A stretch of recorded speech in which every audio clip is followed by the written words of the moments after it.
Assalamualaikum warahmatullahi wabarakatuh. Perkenalkan, nama saya Afisana Ahmad Syakir Firdaus dengan NIM 301023.071. Di sini saya akan menjelaskan secara singkat tentang jaringan epitel dan jaringan ikat.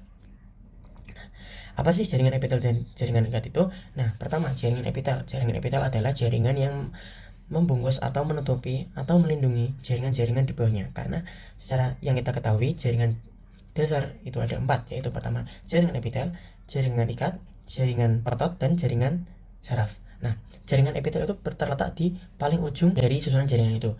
Nah, fungsi dari jaringan epitel itu adalah sebagai pelindung dan dia itu melindungi jaringan-jaringan di bawahnya. Lalu untuk connective tissue, berdasarkan namanya connecting, dia berarti mengikat atau menyambungkan. Nah, fungsi dari jaringan ikat itu adalah mengikat atau menyambungkan jaringan atas dan bawahnya.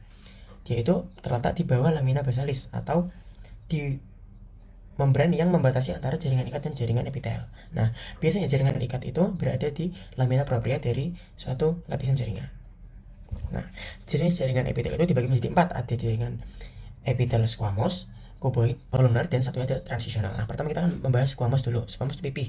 Nah, dibagi menjadi 3, yaitu ada squamous simplex, squamous kompleks, non keratin, dan squamous kompleks keratin. Nah, kenapa kok sini aku kasih gambar 3? Sebenarnya ada 2, simplex dan kompleks aja. Nah, kompleks itu dibagi menjadi 2 lagi, yaitu ada non keratin dan keratin. Nah, squamous itu bentuknya pipih seperti ini. Dia hanya memiliki 1 lapis saja. Nah, sedangkan kalau yang kompleks dia itu memiliki 2 lapisan. Nih di sini. Jadi ini squamous, ada squamous lagi, ada squamous lagi. Itu namanya kompleks. Nah, kalau keratin itu ada lapisan keratin di atasnya. Biasanya squamous simplex itu squamous itu fungsinya untuk sebagai penyerapan. Squamous simplex ya, itu biasanya ada di usus halus. Kalau non keratin itu biasanya tempat-tempat yang tidak membutuhkan perlindungan ekstra. Nah, kalau keratin biasanya ada di kulit seperti ini. Di sini biasanya ada keratin, teman-teman.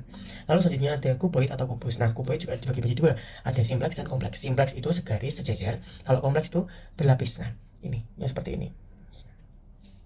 Nih, 1 lapisnya. Ini lalu cuboid kompleks itu 2 lapis seperti ini. Nah, selanjutnya ada kolumner atau silindris. Nah, kolumner itu dia bentuk inti selnya itu tegak lurus dengan lamina basalis. Nah, apa sih bedanya kolumner sama yang pipih? Kan sama-sama ini panjang. Nah, bedanya gini. Kalau misal squamous atau pipih itu inti selnya dia sejajar sama lamina basalis. Nah, kolumner itu nih, dia itu inti selnya itu tegak lurus sama lamina basalis. Nah, ada simplex sejajar sama pseudokompleks. Nah, pseudokompleks itu apa sih bedanya sama yang kompleks? Kalau kompleks kita tahu kan cuma bertumpuk. Kalau pseudokompleks itu dia itu seperti kompleks tapi dia simplex gitu. Inti selnya tuh nggak rata, teman-teman. Jadi kalau misalnya yang simplex itu sejajar semua, inti selnya itu bersebelahan semua. Kalau misalnya pseudokompleks dia itu inti selnya ada yang di bawah, ada yang di atas, ada yang di tengah, seperti itu. Lalu yang terakhir ada transisional. Nah, transisional itu bedanya dia itu gabungan atau kayak namanya aja transisi, dia aja transisi atau gabungan atau bertransisi. Itu ada beberapa jenis epitel, ada yang di atas ini ada squamous, lalu ada polyhedral, dan bawahnya itu ada apa namanya, kolumner.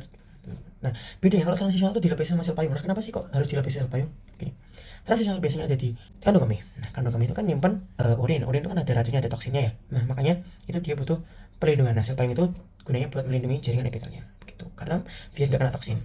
Selanjutnya ada jenis jaringan ikat. Nah, jaringan ikat itu ada 2, ada ikat longgar sama ikat padat. Nah, ikat longgar itu seperti ini, banyak lapisan-lapisan yang bening-bening ini nggak kelihatan. Kalau padat itu benar-benar rangkat-rangkat padat. Nah, padat dibagi 2, ada padat reguler sama irregular. Nah, kalau reguler itu dia contohnya ada di tendon. Ini tendon, dia kan kayak segaris-garis itu padat. Dan reguler itu samanya berarti tertata gitulah. Kalau irregular itu nggak rapi kayak gini. Nah, selanjutnya penyusun jaringan ikat itu ada serat sama jaringan adiposa. Nah, serat itu dibagi menjadi 3, ada kolagen, elastin, sama retikuler. Nah, kalau kolagen itu dia seperti ini, dia itu sifatnya keras tapi gak keras. Dia membantu menyokong jaringan dan lain-lain. Nah, lalu untuk elastin, dia itu bentuknya namanya aja elastin, elastik. Nah, dia itu bisa melar sampai 150%. Jadi dia tuh bisa melar, bisa melar, bisa balik lagi gitu. Kalau retikuler itu biasanya ada di saluran limfatik dan lain-lain. Lalu adiposa tuh seperti yang kita ketahui lemak, dia itu nyimpan energi kan. Ada yang nyimpan energi, mengatur suhu dan lain-lain. Nah, adiposa sendiri itu dibagi menjadi 2, ada white adipose sama brown adipose. Adiposa putih dan adiposa coklat. Nah, terima kasih. Sekian dari saya, penjelasan dari saya. Mohon maaf jika ada kesalahan. Wassalamualaikum warahmatullahi wabarakatuh. Semoga membantu ya, teman-teman.